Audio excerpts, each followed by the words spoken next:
গহপুৰত পঞ্চায়ত নিৰ্বাচনক লৈ ৰাজনৈতিক দলসমূহৰ তৎপৰতা পত্ৰ সংগ্ৰহৰ লগতে মনোনয়ন দাখিল পঞ্চায়তৰ দিন চমু চাপি অহাৰ লগে লগে ৰাজনৈতিক দলসমূহৰ তৎপৰতা বৃদ্ধি পাইছে আজি পূব ছয়দুৱাৰ আৰু ছয়দুৱাৰ উন্নয়ন খণ্ডৰ কাৰ্যালয়ত পত্ৰ সংগ্ৰহ আৰু পত্ৰ দাখিলৰ বাবে পঞ্চায়তসমূহৰ পৰা ৰাজনৈতিক দলসমূহৰ প্ৰাৰ্থীসমূহ আহি ভিৰ কৰিছে পূব ছয়দুৱাৰ উন্নয়ন খণ্ডৰ কাৰ্যালয়ত সমগ্ৰ অসমবাসী ৰাইজৰ ৰঙালী বিহুৰ উলগ যাচাইছে লগতে আগন্তুক আহি থকা সমাগত পঞ্চায়ত নিৰ্বাচনৰ ৰাজনৈতিক অভিনন্দন সকলোকে জনাইছো মই বিজেপি দলৰ হয় মানে ৭ নং ফুলেগুৰি গাঁও পঞ্চায়তৰ ৭ নং ৱাৰ্ডৰ মানে সমৰ্থিত প্ৰাৰ্থী লৈ আহিছো ইয়াতে আমাৰ হৈছে বহুতো প্ৰতিদ্বন্দ্বী একাধিক হৈছে বাৰু তথাপি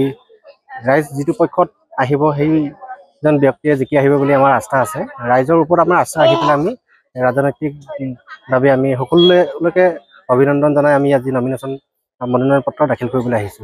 যেটো বা কোনো ধৰণৰ চিহ্ন নাই হয় কি ক'ব সেই এটা যুগান্তকাৰী পদক্ষেপ আমাৰ অসম চৰকাৰে লৈছে বুলি আমি ভাবি লৈছো কিয়নো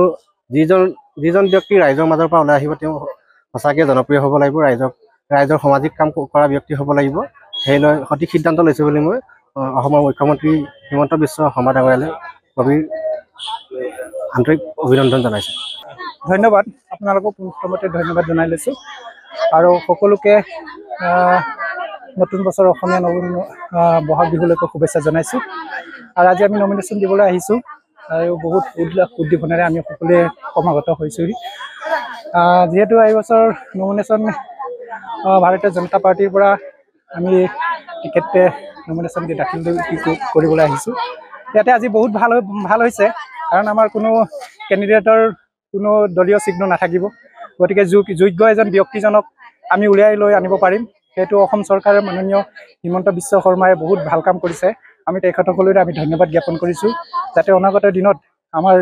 যিবিলাক গাঁওবিলাকৰ সমস্যা সেই সমস্যাবিলাকক আমি এই প্ৰতিনিধিসকলৰ দ্বাৰাই সমস্যাবিলাক সমাধান কৰিব বুলি আমি আশা ৰাখিছোঁ গহপুৰৰ পৰা অৰূপ ভূঞাৰ ৰিপৰ্ট AIPL লাইভ 24/7